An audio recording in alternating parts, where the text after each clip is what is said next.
Verse 3. Neither as being lords Being over what? neither as being lords Go ahead. over God's heritage. Meaning what? Meaning not being the protector of something? Mm, Or remember, like, think of the context of what we're reading this in. like it's saying, so is it saying like not trying to be like the boss of everything? Or? Yeah, like think of that spirit. Like we don't get in this truth to be a tyrant. You understand what I'm saying? We don't get in this truth to just be over people. To point the finger at people like, yo, you know what I'm saying? Like, that's not what we're here for. And that's not why brothers come here, because this is the Most High's heritage. You know what I'm saying? This is the Most High's people. So you don't come in here to take advantage of the Most High's flock, right? You come in here for what? You come in here to teach. You come in here to learn the book. So now this person that comes in next, he can learn how to read it, right? Keep going. Neither as being lords over God's heritage, Mm-hmm. but being examples to the flock. Ensembles. Ensemble Mm-hmm. to the flock. Go ahead. Verse 4. And when the chief shepherd shall appear. You know who the chief shepherd is, right? Would that be the Most High? That's Christ. Correct. The Most High don't appear, right? Well, he appeared, but Christ appeared, right? When the chief shepherd, he's the top, right? When the king appeared, go ahead.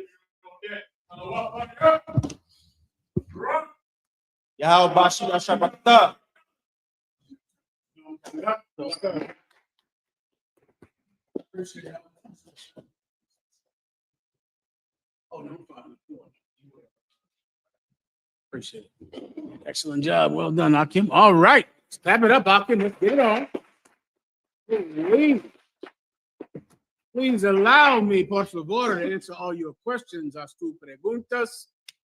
Mi nombre es General Mahayman. Estoy al servicio de el General Yahana. Nos somos la Escuela Israelita de Conocimiento Práctico Universal. Comenzamos en 1 Oeste Calle 125 Harlem, Nueva York. Desde 1969, debajo del mando de el General Yahana. Carnales, esta es la verdad. Si tú eres hombres, españoles, negros o indios nativos, tú eres Israel, el pueblo elegido de Dios. Tu madre y tu padre dicen que somos un culto y mantienen su iglesia sin culpa. Pero su iglesia es culpable de todo lo que nos están pasando. Already. I'll take all of your questions right now in the room. You want to make sure that you're well armed to go out on the street, on the internet, and right in your baby's mother's mouth and tell her the truth. Everyone understands. I'll take your questions whenever you're ready.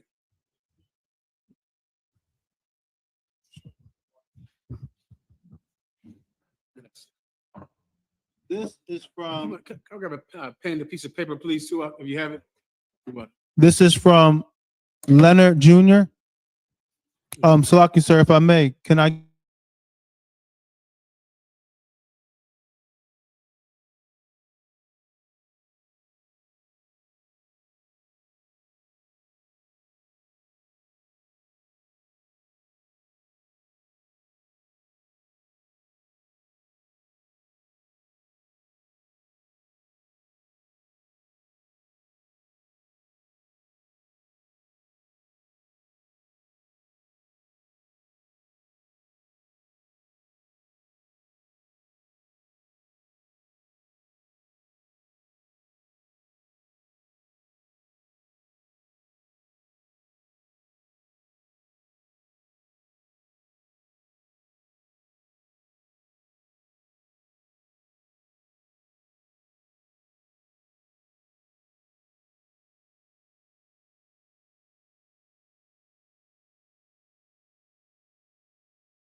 That's exactly. Every living thing wants the true children of God to rule the world.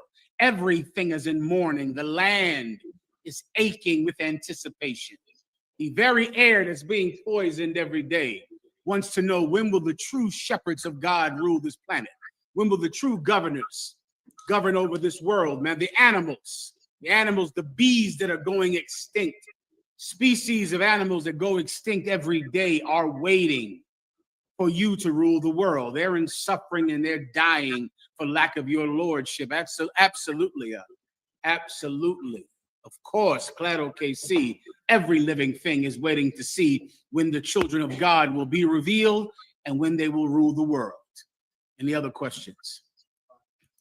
Just I want to make an announcement, sir. ISUPK headquarters is in the building as well. If ISUPK headquarters in the building.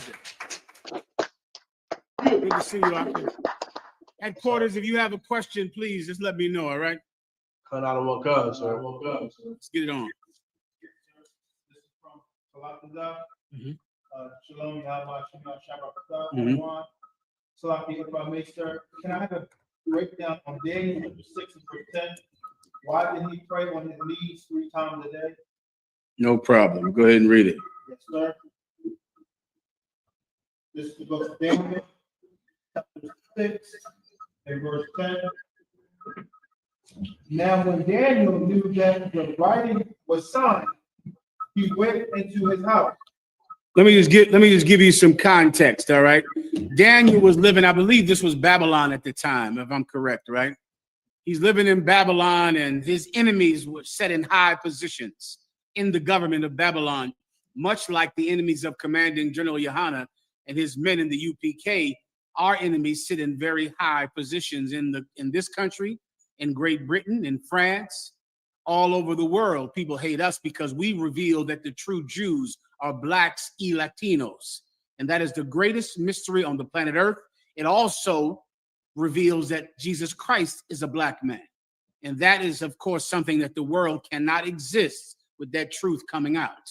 So because of that, we have enemies that sit in high positions in every government. It was the same way with Daniel. He had enemies that would go to the king's ear and poison his name in the king's ear. So finally, the king made a decree that no one could pray to any god except for the king. And they worded it in a political way, like no one could make a petition to anyone except for the king. And then, of course, with legal jargon and with the mouth of a snake, they twisted that into meaning you cannot pray to anyone else. So Daniel, when he heard that rule came down, this is what he did. Go ahead. You don't have any ice, do you, Warren? I appreciate it. Go ahead. Daniel 6 verse 10. Now, when Daniel knew that the writing was signed, he went into his house, and his windows being open in his chamber toward Jerusalem. Yeah. When he went to his house, he heard, my God, now praying is illegal. Praying is illegal. When he heard about this, he went into his house. He faced the window that faces his home. He faced that window, and he looked at Jerusalem all across the world. Is facing Jerusalem, reminiscing, wanting to have his own homeland where he could be free to pray to his God. So he turned to the window and faced Jerusalem. Go ahead. He kneeled before his knees. He kneeled upon his knees 3 times a day. He kneeled upon his knees 3 times a day. Why did he do that? Because he was in dire times. He turned to the Lord more than usual. I remember, brother, I was thinking back, we're talking to Ephraim out of headquarters, man. I remember being, in my 20s, and the thought of troops and the Marines patrolling America would have been like a science fiction movie to me. It was something that could not happen. When it happened during COVID, it was like, oh my God. Just seeing someone in a military uniform with an AR-15 outside was like, what is happening? It was such a gigantic thing because it was something that only happened in the movies. That's it. And now it's everywhere. Now they're ripping you out of your homes and snatching you out of your cars. Now you have the military stopping street crime, which would have been an insane thing. What does that tell you, however? You never know what could happen. You just don't know. You can assume that life will stay the way it is, but you don't know that. That's why he prayed 3 times a day, brother. That's why he did it, because that was the time he was living in. And he decided, I better step it up, because I'm living here in this evil land. And I better get my mind on Mikasa. I better get my mind on my home. So maybe I can get it again. Maybe we can go back, because living here is unacceptable. Living here, I'm not allowed to walk down the street, to raise children, to go to school. I need me home. I need my home, Mikasa. I need to be able to go back. So he prayed 3 times a day, facing Jerusalem, with the earnest desire that he could have it once again. That's why he prayed 3 times a day. Everyone understands. Anything else? Yes, sir. This is from Ashwan. Shalom, Lord in Christ, sir. Can I get a breakdown of birthdays? No problem. Birthdays are the worship of another God. What God is that? You are the God that is worshipped on birthdays. As you know, in the law, we are forbidden to have any gods before the Lord Yahweh, which is our God. On your birthday, you are the God. If you worship Valentine's Day, the God you're worshiping is the she-wolf, whose name is Februa. That's her name in Latin. She was the wolf that suckled Romulus and Remus. Later on, Romulus killed his brother Remus and named Rome after the person who murdered his brother. All right. White people have always loved the murderer, always fantasized and glorified the violent man, which is why Rome is named after a murderer. All of the Greek gods murdered their fathers or murdered their sons, because our oppressor loves murder. He gets a sexual release from it that, unless you're a psychopath, you couldn't understand. Well, Romulus and Remus made February to worship this wolf, right? They made August to worship Augustus Caesar, all right, or Octavian Caesar. All of the months are to worship a God. Every day of the week is to worship a God, in Spanish and in English. And the day when you worship yourself is your birthday. That's the day when you get to be the God. That's the day that you're the Christmas tree. The Christmas tree is the day you worship Nimrod. You're giving the tree the gifts. You're giving the tree the gifts because Nimrod's soul is in the tree. On your birthday, you get the gifts. You're Nimrod. You're the tree. And you get the gifts, but we can have no gods but one. Shema Yasha Allah Yahweh Nawa Hawa Akkad. We can only have one God in Israel, so you can't be a God. That's the breakdown on birthdays. You can Google this. All right. Is there anything else? Sure. Go ahead. This is from Rafa Ayad. Sloppy, sir, if I could, can I get a general breakdown of Matthew chapter 25, verse 46, and how to explain this to people that this is not the same eternal punishment they learn about in the Christian church? That this is not the same eternal punishment. Oh, like hell, I'm assuming he's meaning, right? Yes, sir. Okay, go ahead. This is the book of Matthew, 25, verse 46. And these shall go away into everlasting punishment, but the righteous into life eternal. Okay, give me a verse or two above it, if you don't mind. Yes, sir. This is the book of Matthew 25, verse 44.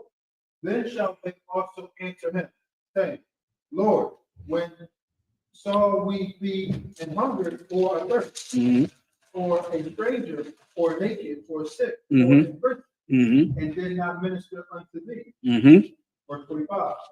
Then shall he answer them, saying, Verily I say unto you, and as much as ye did it not to one of the least of these, ye did it not to me. So first, to get the point, this is Jesus Christ telling you how to attain the kingdom of heaven, how to attain rulership on the planet Earth, right?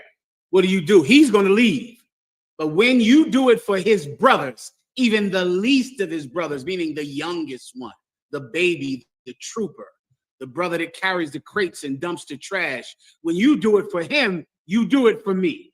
So by taking care of my men who I leave, that's how you'll do it for me. And if you do it for me, you're going to rule the world. That's the point. All right, keep going. Verse 46. And these shall go away into everlasting punishment. But the righteous. And these ones that would not, that I would reign over them. They don't want me to rule. They prefer Donald Trump to Jesus Christ. So many of you are like that. You prefer your fraternity to the nation of Israel. That's what you prefer. I get it. You prefer the Democrats, the Republicans to the chosen people of God. I understand everybody gets a choice, free country. Here's the problem. Here's the problem, though. If you want this country, you don't get the next one. You don't get ours. You won't get that one. This is how you get the kingdom, right? You're going to have to prefer Jesus Christ and take care of his men because he's leaving them here and he greatly loves them. And he wants to see everyone follow them. And if you don't want to follow them, you don't want to follow him. And then you are purged like a sickness is purged from a body. Continue. But the righteous into life eternal. So read that part again. I believe this is where his question is. Go ahead. And these shall go away to everlasting punishment. These shall go away into everlasting punishment. So he believes that this is what's speaking about burning up in some pit, I guess, underground, right? Let me tell you something, man. There was a time when I had to find metaphors to try to describe how hell was on earth. I would hope that there are metaphors more readily available now. I would hope now it's a little easier, for me to describe it. It was hard to describe it when Barack Obama was in the White House and you thought he was going to cancel out all your credit card debt and make college free and make healthcare free and everything was going to be wonderful. Commander General Yohana going out and telling you that Jesus Christ is fighting for a kingdom made people say, slavery's in the past. All that suffering you're talking about, that was in the past. I've rarely heard that knock anymore. I remember hearing that every day. Slavery is in the past. That was every day for 20 years. Every day. Slavery is in the past. You don't hear that much anymore because now suffering is in front of your face. This is not talking about some spiritual place where, your essence suffers. This is talking about a place where your essence suffers and your body here. Those brothers and sisters, brother, that can't come out of their apartments for fear of getting arrested, they are in hell. Those brothers sitting up in prison every day, 23 hours a day, in the same prison where Donald Trump should be next to them in a jail cell. He's a felon. 34 counts. Can you imagine sitting in a cell for 23 hours a day because it's overcrowded? Not because you belong in there, but because they have no more beds. So you're in there. In some prison in El Salvador or in Mexico, sitting in the prison, freezing cold, and waiting for some gang member to decide whether or not you can eat. And Donald Trump is a felon. He's a 34-count felon. Those brothers in prison are in hell. They're in hell. Now, how do you get there? From being one of these people 2,000 years ago that preferred Caesar to Jesus Christ. That's how you get there. The precept I would use is body and soul in hell. I would go straight to the point. Fear not him that can destroy the body, but he that can destroy both body and soul in hell. Hell is a real place, except it's here. This is it. This is it right now. That's why you're afraid to get in your car, afraid to walk down the street, afraid to pick up your children from school. You got sisters down there in Minnesota, brother, who are working in Dunkin' Donuts, working in there every day, getting up, making next to nothing in Dunkin' Donuts. And they got to rush and lock the doors so an ICE agent doesn't come and rip them from behind the counter of Dunkin' Donuts. Not a criminal, some sister working in Dunkin' Donuts, some brother working every day to feed his children. And he's scared to death to go to work to feed his children. So that means those children have to starve. This is hell. This is it. Come on now. No, you need the microphone. I saw a video of this agent. He arrested a 2-year-old. In handcuffs, Brothers and sisters, this is hell. This is it. Vámonos a su casa. Vámonos a su casa, cruzando de el río Jordán. Vámonos a su casa, cruzando Río Jordán. Let's go back home across the River Jordan, brother. Let's leave this place. Let's get out of here. That's the point. We're in hell right now. We're in hell right now. I'll prove it to you with this. Go ahead and read it. Tell them where you are. The one about body and soul.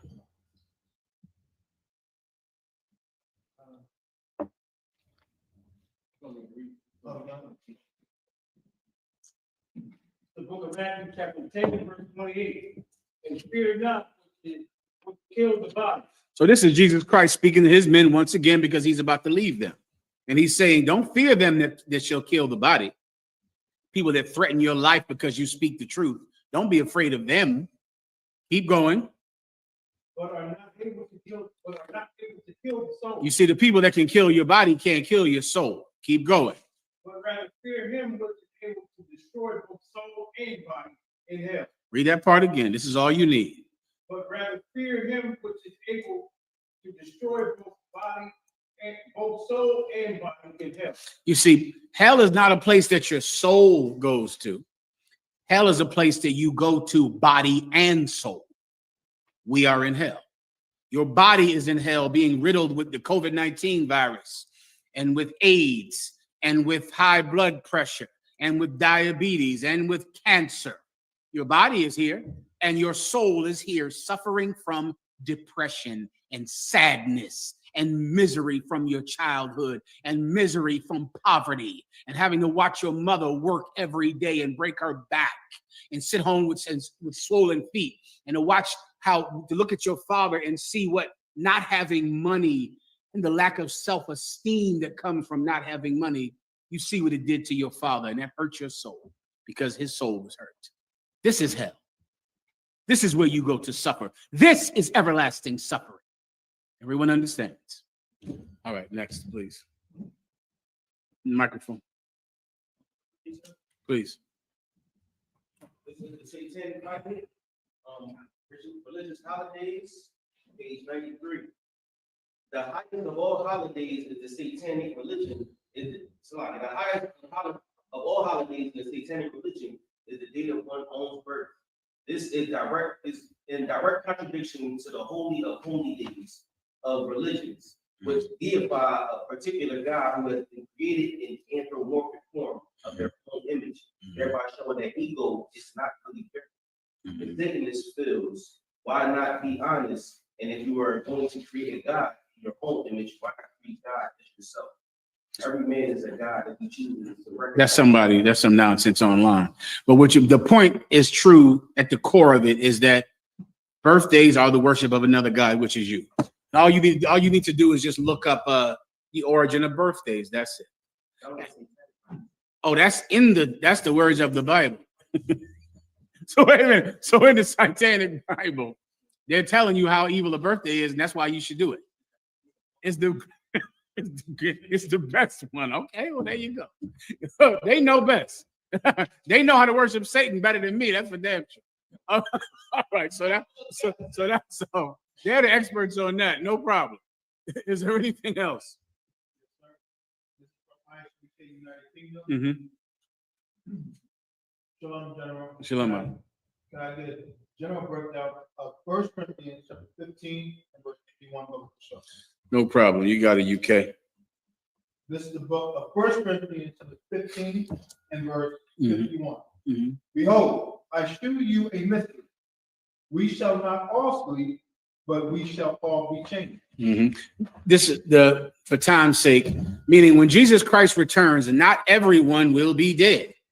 Not everyone will be dead. Some people will be dead, but not all of us. But all of us will be changed. Meaning the same way if a body dies, it loses its flesh, and it needs to be reincarnated because the flesh is eaten away and the bones have dried up. So this soul gets a new body, right? So your body is changed. Your body has decayed, you get a new body. That's reincarnation. But when Jesus Christ comes back, people are going to get new bodies who did not die. Do you understand? They won't die, but they'll still get new bodies. Keep going. Yes, sir.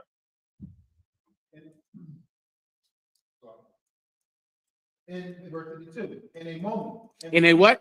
In a moment. In a moment, meaning as opposed to you die, you decay, and then years later, someone has a baby and you come back into the earth. That's reincarnation. It's a season, it's a time, right? When you come back. Not this day. This day, yes, the dead will get out the graves with new bodies.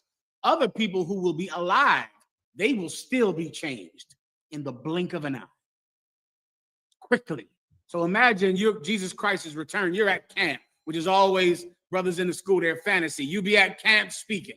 And as you at camp speaking, all of a sudden you hear the trumpets roar and Jesus Christ is returned. Dead bodies get up out the graveyard with brand new flesh on them. They start walking around, they get on the chariots. You, all of a sudden, you're taken up right off the podium at camp.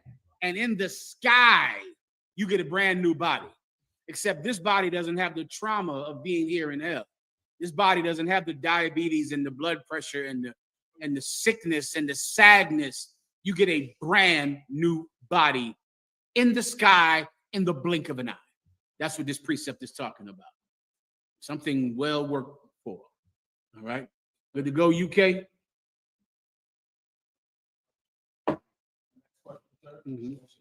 This is from N.W.O, Cincinnati.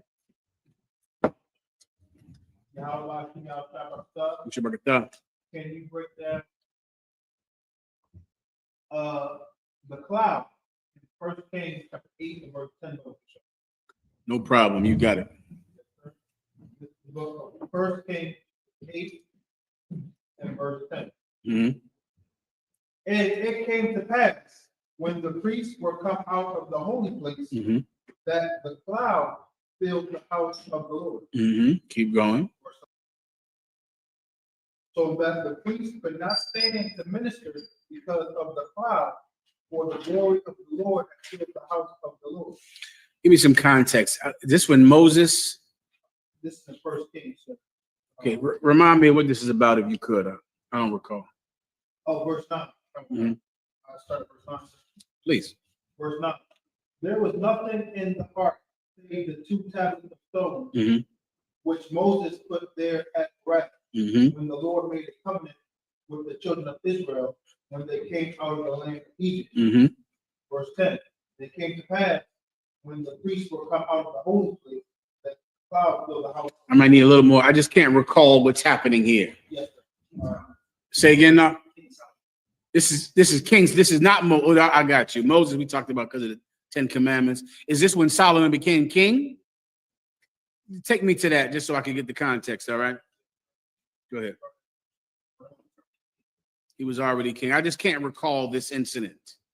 You might jog my memory of it. If not, you'll have to wait a second just until I remember, all right? I don't recall. I can understand what's happening, but I don't remember the context. You can read a little more if you need to. Go ahead. This is the book of First Kings 8 and verse Mhm. 5. Mm-hmm. And King Solomon and all the congregation of Israel that were assembled with him, that were assembled unto him, were with him before the ark, Mm-hmm. sacrificing sheep and oxen Mm-hmm. that could not be told nor numbered from all. Mm-hmm. Verse 6. And the priest brought in the ark of the covenant of the Lord unto his place, Mm-hmm. into the oracle of the house, Mm-hmm. to the most holy place, Mm-hmm. even under the wing of the cherub. I got you. Let me try to explain. I'll just explain what's happening here. This sounds like it's when Solomon became king, but I can't verify that yet. But now all the people are doing mass sacrifices, so many of them, thanking the Most High God for giving them a new king, I believe. All right. They take the Ark of the Covenant, which has the tablets that Moses broke when he came down and saw that he received the tablets from the Most High. Then he broke them because the people were sinning. They put the tablets inside the Ark of the Covenant. The Ark of the Covenant was a giant box overlaid with gold with 4 images of angels at each corner of the box. They took it, and I think I remember it now. This is when they sanctified the temple. This is when the temple was first built. Remember, Solomon had to build the temple. His father started it but could not finish it because his hands were too stained with the blood of other Israelites to finish such a holy work. So he passed it to his son Solomon to finally build the temple. So this is the day when the temple was open for business. He opened the doors. So they're in there making sacrifices, so many sacrifices you couldn't even count them, brother. They're bringing them into Solomon's temple. And Solomon's temple was, so you can imagine it, it was like a college campus. Many people were imagining it like a church, like one building. It was not. It was a group of buildings. It was many buildings and courtyards. It was, imagine, a college campus. That was the temple. The temple had grounds and multiple buildings and gardens in the temple, stables for animals and oxen in the temple, because it was like a college campus, not a gigantic city, but a small place like a college campus would be. Everyone understands, right? So they're in there making sacrifices like crazy. Then they took the Ark of the Covenant and put it in its permanent home. Remember, before this day, the Ark of the Covenant had to travel in a tent. Our most holy relics that we kept from the Most High God to prove that we are the Israelites, those things were kept in a tent. That's all we had. They were kept in a tent, in the tabernacle, in a tent. Finally, the Ark of the Covenant had a stable place to keep our most precious goods. Our giant candlestick. The candlestick in the temple, man, was like tall as this wall. Like, imagine this wall up here, this thing, it was about that tall. Gold, solid gold, more golden candlesticks. That was the great candlestick of the temple, this giant 6 foot, 7 foot temple that was wide and was made of gold. 6 foot, 7 foot candlestick that was made of gold with 7 branches. All of the swords and everything, the things we have on our Sabbath service equipment, is in commemoration of the things that we used to have in the temple. All right. So finally, the Ark of the Covenant is going to be in a stable place. So this is the moment when they put it in there, when they went to take the Ark of the Covenant and to put it in the temple. That's where we're at right now. All right. Go ahead. Verse 7. For the cherubims spread forth their 2 wings over the place of the ark. That's the angels I told you about that are at the 4 corners of the ark. The word cherubim means angel, right? And the wings were spread over the 4 corners of the ark, which is once again a box. Okay, keep going.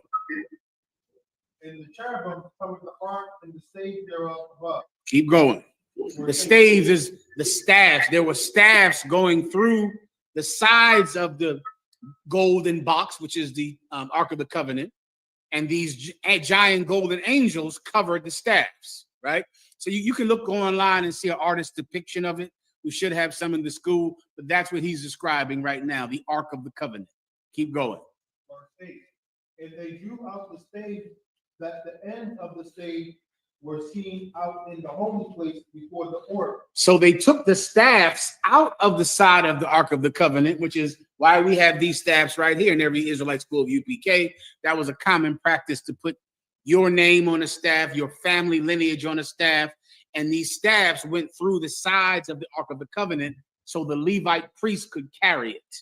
All right. They took the staffs out and showed them to the people. Keep going.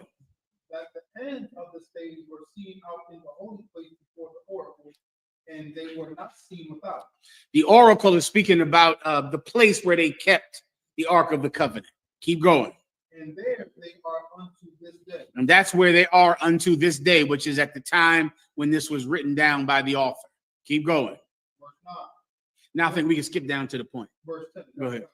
And it came to pass, when the priests were come out of the holy place, that the cloud filled the house of the Lord. So now when this happened, brother, imagine like smoke. A giant cloud came into the temple of Solomon, brother, just to further ensure that everyone would know that this day is a special day. The Most High God often does that through times so that you'll never forget them. He does something so that this day will not be forgotten. He makes a miracle happen so that this will print in the minds of everyone that was there, and they will write it down and they will tell their children. So now when the Ark of the Covenant came in, smoke came in through the temple. Imagine a giant cloud of smoke rolling in through the temple. Keep going. Sir. Verse 11. So that the priest could not stand to minister because of the cloud. So the priests that would like to stand up and speak to the people, they can't, because they can't see, because there's a giant cloud in front of everyone. Keep going. For the glory of the Lord filled the house of the Lord. That was the point. So that the glory of the Most High could fill this house, so everyone could know this temple was ordained by God. This temple was truly ordered by God's hands for man's hands to build it. That was the point for the brother to ask the question, all right? Is there anything else? Go ahead. If I may add one, Please, Levi. so in verse 3, the feast of the seventh month, which Say that one more corresponds time. in verse 3 out of 1, Uh-huh. it was the feast of the seventh month, which corresponds with the blowing of the trumpets. Uh-huh. Birthday of the seventh month. Are you asking me a question? No, I was saying, sir, I got you. So you're just letting everyone know that that feast of the seventh month is the memorial of the blowing of the trumpets. Is that correct? correct, out of 1. Solid. IND. IND. Well said. Go ahead. Sir, this is from how to become United Kingdom. Mhm. Also, sir, if I could get a breakdown of Genesis 3, verse 17 and verse Mhm. 8 and verse 18. Please go ahead. So God, this is the book of Genesis, 3 and verse 17. And unto Adam it said, because thou hast hearkened unto the voice of thy wife. He just wants a general breakdown, the UK. Okay, this is Adam and Eve, and this is the first sin that was ever committed, which was committed by Eve. She was the one that deceived. She is the reason that death came into this world. When I say death, I mean the curse of death. Untimely death would not exist if our woman did not prefer the counsel and the advice of a white man rather than her husband who got his advice from God. I'm saying a white man to make it very simple to you, all right? That's what the serpent in the Garden of Eden was, a man that was before skin color, a man that was before oppression in America, but the devil nonetheless. And that same spirit right now has the minds of so many women today. All right. So she listened to the serpent, to the snake, that liar, rather than listening to the God that spoke through her husband. Keep going. And had eaten of the tree Mhm. of which I commanded thee, saying, thou shalt not eat of it. Cursed is the ground for thy sake. These trees are not literal trees. Like so much of the Bible, virtually the majority of the Bible is written in dark sayings, metaphors. It's spiritual talk, much like slang is to Blacks and Latinos. It's spoken in a language that's spiritual, that's slang, that's metaphoric. This is not talking about an actual tree, but it's talking about the constellations that Adam read to communicate with the Most High God. Adam invented writing. He invented the written language. Before the written language, people just grunted and talked, and that was that. No one could write. There was no language to write. But Adam looked up at the stars, and he connected those stars. And he understood that the Most High God was saying something in the writing of the stars. He could read them. Then he went on earth and began to connect objects on earth to make a written language. He took a tent, which is dalath, da, and took a wheel, which is ta, and made dot. He began to connect objects to make sounds the same way he connected the stars to communicate with the Lord, because he was blessed with intelligence. And that intelligence is what rose him above all the animals and above all the people of the earth. That intelligence that God gave him. And he used it to subdue the planet until, of course, intelligence wasn't enough. He had to be like them, which is, a man's fatal flaw is jealousy over people that have more than you do. That's the fatal flaw of a man, especially the tribe of Judah. The tribe of Judah is sick with jealousy and envy over people that have more than you, and you're willing to do anything you have to do to get it. All right. Well, Adam had that same problem. And so, and his wife was the conduit for him having that problem. His wife wanted more than she had, more, to experience more than she experienced. She was able to read these constellations that told her how to name the animals, what to eat, what not to eat, what to drink and what not to drink, how to dam the river to create this and to create that, how to get the plants to grow. He's reading the constellations, but this constellation, don't read that. This one you're not allowed to read. So every day she would go, what's over there? Okay, I can read these, but boy, that one, that's where the power is. And that's what the serpent told her. If you read that one, the one he told you not to read, you will be a god. Instead of listening to God, you will be a god. That's why he doesn't want you to read that one. Oh, that made great sense to that woman. That made sense to her. She went to her husband and said, listen, this one, we reading all of these constellations. We need to read this